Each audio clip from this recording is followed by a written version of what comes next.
Welcome to the Banker Lamp. Please enjoy the video. In this video, I will explain how to remove a Volvo XC90 door handle. First, ensure you have the right tools, including a T25 Torx driver and a plastic trim removal tool to prevent damage. Begin by gently prying off the small triangular trim piece located at the top front corner of the door panel. Next, carefully remove the cover over the door pull or armrest to reveal any underlying fasteners. This initial preparation is crucial for a smooth process. With the initial trim pieces removed, you'll find T25 Torx screws securing the door handle assembly. Unscrew these carefully.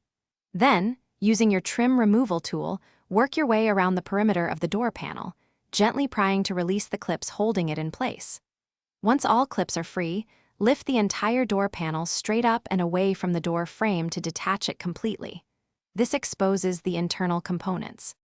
Now that the door panel is loose, you'll need to disconnect the various cables and electrical connections.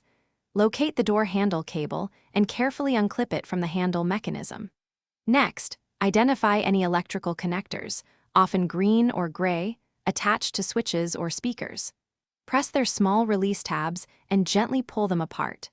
Double-check that all wires are fully disconnected before moving the door panel completely out of your workspace. With the door panel off, you can now access the handle itself. There may be additional T25 Torx screws holding the handle assembly in place. Remove these. Carefully pry the handle bezel away and then slide the handle out of its mounting. To reassemble, simply reverse these steps. Ensure all cables and electrical connectors are securely reattached and that the door panel clips align properly before pressing it back into place. Test the handle's function before closing the door. Thanks for watching. If this was helpful, leave a like and consider subscribing. See you next time.